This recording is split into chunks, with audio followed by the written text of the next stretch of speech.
Hello, everybody. Welcome back to Religion is Gray, my podcast series where we talk about a bunch of different religious topics stemming from issues in modern times and stemming into some of the past that we have of our religious history. Pardon me. Today we're going to be talking about a very requested topic, which was about what exactly is godspousing? What are the origins and histories of it? And why is it such a controversial topic in pagan and other Orthodox communities? And I will say that I have done quite a lot of extensive research into this, and I speak a bit from my own experience. For some people who know me on this channel, I am godspoused to my lord Anubis, but godspousing, you'll soon find, is not exactly what you might have been told it is. And in this video, I tend to cover exactly why godspousing gets such a bad rep, and why it's a very misinterpreted and misrepresented sect of religion that it is. Or not, wouldn't say sect of religion, but a misinterpreted concept that it is, and what it actually is supposed to be about. But with all that being said, let's get into the podcast. Now, I wanted to start off the conversation of what is godspousing with a bit of the history behind godspousing, but the history behind it is vastly different than what people would think it was today.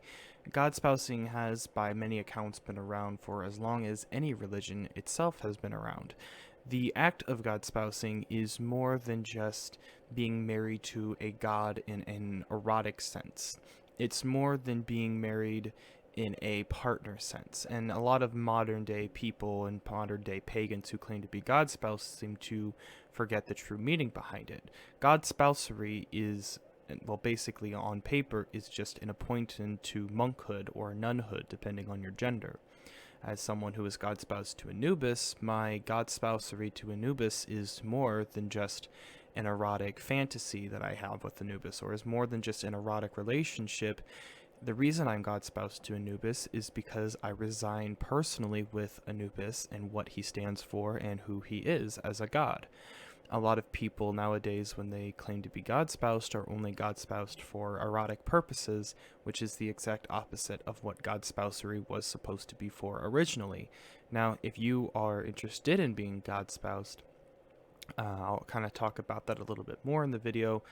But if you're interested in being godspoused, wait a little bit. I'll touch base on that. But when it comes down to the history of godspousing, it has always been something that's been associated with the title of monk and nunhood. In any religion, that there was somebody who wanted to dedicate more of their life and time to their religious practices or their work with their deity, then they oftentimes would go and become godspoused. And we actually find this is a concept even in modern day religions with Catholicism, or Catholicism? I don't know if that's the right word. We find this in the Catholic religion to this day, where nuns, whenever they were appointed to nunhood, they would wear a ring to symbolize their marriage to Christ. And it was believed in that some of the older Orthodox of Catholicism are Catholic, or some earlier practices that monks themselves would also wear rings to show their marriage to Christ, but a lot of that was taken out because it would imply too many thoughts that they, or implications that the church didn't want them to have. But all around, godspousing in itself has always been a practice of nun or monkhood to a god. It's always been a practice of wanting to work with a god on a more personal level, and a more personal kind of relationship with them. And much like you would expect when you do work with a god in a much more personal way, or when you have a much more heavy relationship with a god, the relationship can be slightly more erotic or more romantic depending on the god. Some gods, and the god, I don't know how my southern accent started coming out, depending on the god. Some gods may want you to be more strict when working with them. I know someone who works with Seth, and he's a nun, or not nun, he's a monk for Seth, and Seth is a very much more kind of formal god that doesn't want a lot of intimacy from his relationship with Seth. Seth didn't want a lot of intimacy in their relationship. I'm godspoused with Anubis, and Anubis does want a bit of intimacy with his godspousery, but there's kind of reasons for that, which I'll kind of talk about in another video, why Anubis wants, my interpretations of all these things exactly. But I know some people who are nuns for the Morgan in the Celtic religion, and they have a very professional relationship with the Morgan. So the relationship with your God, depending on who your God spouse to, is going to vary from God to God. But my whole point with this is that of course, the thing broke and bugged out. Anyways, like I said, they have a relationship with the Morgan, and it's very professional. Your relationship with your God in itself is going to vary depending on the God that you work with and depending on with your relationship with that God. So the art of godspousing, or the history behind it, is simply just, it was always a practice of being appointed to monk and nunhood, and just because, it's not a very professional in all the senses, people would like to think that being a monk or a nun means that, it's like a very strict and professional and pure relationship, but each god is different than one god, and trying to make every god out that they would have the same relationship with their followers is a completely ridiculous notion.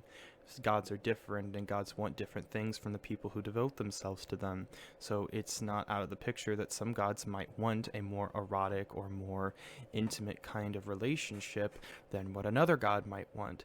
Not all gods function on the same waves, which is something that I think one side of this kind of controversial thing keeps seemingly trying to forget, but I'll talk a bit more about the controversy behind God spousing and why it is a very controversial topic. But that is essentially the history behind it. It has always been a practice thing in religions for as long as religions have been around. If anyone that wanted to dedicate their life to a god in the sense that they resign with who they are is going to want to go into God spousing. So the next question that I wanted to touch base on, that some people even had, is how exactly do you become God spoused? Are there steps that you can take? Is there any specific kind of practices that you can do to become God spoused, etc.? And like I said in the previous not going to say video, I want to say previous video for some reason, but that's not what it is. Like I said in the previous section, or like I said before, there really isn't steps you take to become God spoused. It's not it's hard to explain. To become a nun in Christianity, to be married to their Lord, it's all about essentially like going through the church and studying the Bible, and then you get appointed to nunhood. But like with me, I just talked to Anubis about it, and I had to come to my own questions and come to my own terms how I felt about Anubis, and if I loved him, and if I resigned with who he was as a god. And that's kind of what it was for me, but for other people things can be different. I don't think I can exactly give an answer to the question of what are the steps you can take to become God spoused, because I don't think there are steps that you take to become God spoused. It's something that you yourself have to decide with your God if you want to be God spoused or not. The only things I can tell you is that if you are not really resigning with the God's message of who they stand for, and find yourself only wanting to God spouse them for erotic reasons, then you're likely not ready to be God spoused to a god, or likely aren't God spousing a god at all. You might be God spousing something they call a spirit imposter, and we can kind of talk about that a little bit more, because that's a very big thing when it comes to God spousery and marriage with a deity and monk and nunhood and stuff. But when it comes down to the when it comes down to the question of what are the steps you can take, there just isn't steps. It's just something that you yourself have to come to the conclusion with, if this is what you wanted to do, if this is, the God that you resign with. But I will say that it's best not to do it too quickly. Don't rush into it in 6 months. Don't rush into it, and if you don't feel like you're ready, it's really even hard to say for some people, and this is why it can be a very controversial topic inside of the pagan community. because it's people rushing into godspousery with gods that they barely know. It took me 6 months to fully get an understanding of who Anubis was, and it took me 6 months to fully get an understanding of who the god Seth was. It's taking me more time to understand who Isis is. It takes time to understand a god, and if you're wanting to god spouse in like 3 months or not even that, that in itself is a bad idea. There's a lot about a god that you won't understand until you start having more close relationships with them, because there's going to show more sides of themselves to you, and that's how and when you'll start to know if that god is a god you want to dedicate your life to, or dedicate your time to, or dedicate working for in general. And there just isn't steps that you can take to just become God spouse. That's just not what it is. If you are thinking about becoming God spoused, that this is something you need to ask yourself, and this is something that you yourself need to think on and talk with your God over. But just do know that if you are, still hold by the fact that if you were trying to God spouse before 6 months, that's a bad idea, because there's just more sides to your God that they haven't revealed to you. And even now I'm God spoused to Anubis, but I didn't see other sides of Anubis until I was God spoused. So there's a lot when it comes into this idea of what it means to be God spoused, and even in the idea that you can technically become God spoused with multiple deities. That is something else that you can do. If you resign with multiple gods and you want to dedicate your time to multiple gods and be a monk or nun for multiple gods, you can do that too. It's not just a restriction to one god and one god only. It is something that you can do with any god, as many gods as you like. You can god spouse all of your gods if you really resigned with them, but that's a decision that you have to make, and no one else can make it for you. So to become a god spouse is, to sum it up, the best thing you can do is talk with your god over it. Talk with which god or goddess you work with and see what they're wanting you to do, and decide for yourself if you want to be god spouse. Think about what the god stands for. Do some research into the god, even if you're working with them. Like, I've worked with Anubis for a year, and I still do research into Anubis and try to make some more understandings of who he is. Do research, look into them, and you yourself decide if you want to god spouse that god. And I will make another video going even more in depth into this point than I did in this video, but that is essentially my thoughts and my ideas of the steps it takes to become god spoused. And can you become god spoused? Yes, you can. Just to sum it up, but that's a decision that is entirely up to you. Now, on to the final topic, which is, why is god spousing so controversial, especially inside of the pagan community? And this is a bit of a kind of a conclusion to the history of god spousing. There's a lot of information when it comes into the conversation of how god spousery became the interpretation that it is today, but a lot of it started in 2000, like the very beginning of 2000, when a bunch of pagans were making claims that they were married to gods and such, and were posting it on a bunch of like blog websites. I found very mixed information on it, but apparently this had actually always been a practice, even in like the 70s and the 80s inside of pagan cultures. And it was something I always found very interesting in that sense. The reason god spousing, though, got to the point that it is today is just because a lot of people seemingly forgot what god spousing's original intentions were, and started fixating on the aspect of what it supposedly was, or only fixated on erotic aspects of it and not what the actual meaning of it was. And to me, that's the case that's happened.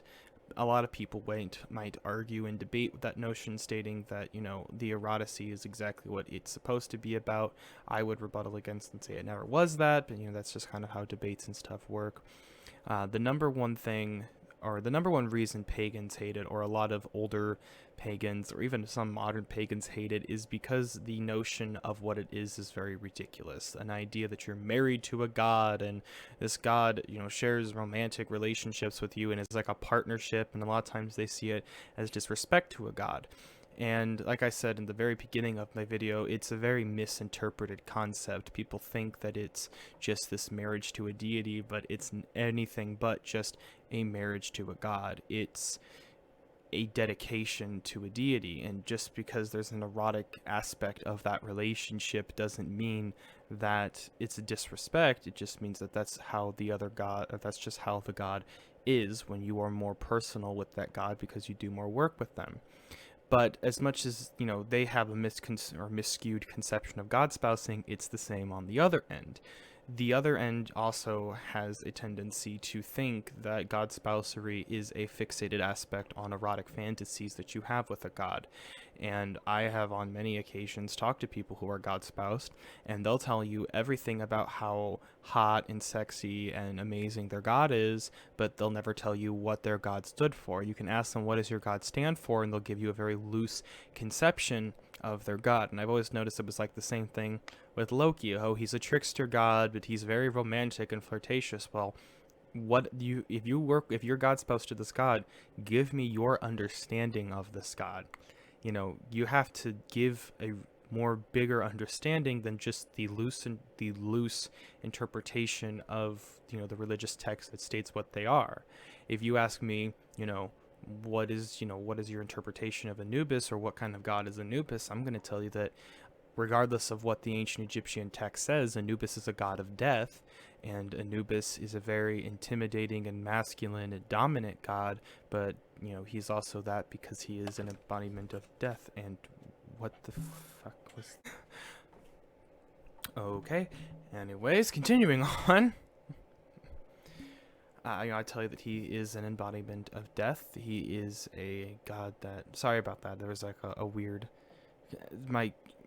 something on my computer bugged out, but I can give you a very important interpretation of who he is from my experience, and a lot of these people who claim to be God spoused, they can't give you that. And that is kind of why God spousing is a hated thing. People who claim to be God spoused are basically making it out to be a massive fantasy and a massive amounts of fictionalness with a god, and neglecting the main point with it. And like I said, yes, you can have more erotic relationship with your god. Anubis is a very sexually active god, but that doesn't mean that that's the only part of my relationship with Anubis, or the only reason that I am God spoused with him, like I said at the beginning of the video. And a lot of times that's the only thing you'll find these people who claim to be God spoused talking about, is the more erotic sides of their deities, and not what their deities actually stood for, or what their deities actually stand for. God spousing in itself isn't a ridiculous notion. It is monk and nunhood, but the people make it out to be something that it isn't. And it's really easy to get addicted to an idea in a fantasy than it is to be in the it's very easy to get addicted to fantasy. It's very easy to get addicted to something that's not actually happening, in exchange wanting to believe it's something it's not.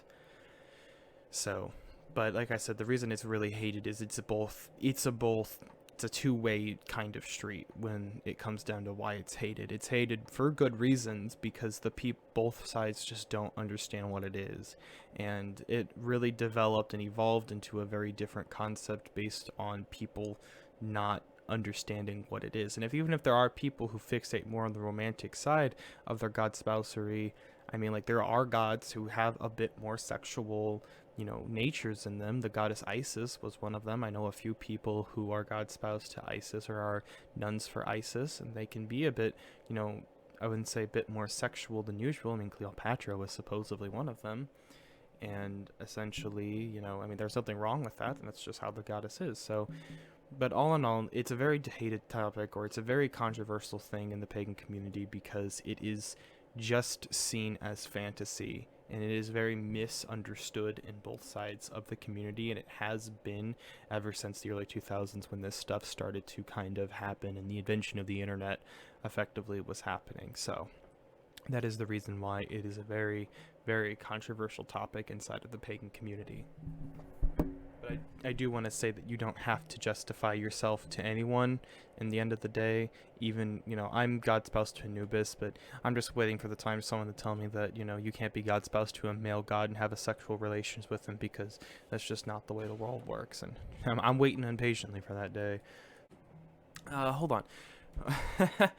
There was one thing that I wanted to add real quick before I I realized that as I was editing, there was something that I didn't add that I wanted to add, and it's another reason why Godspousery gets a bad rep in the pagan community. And this one was one that I noticed was really, really apparent.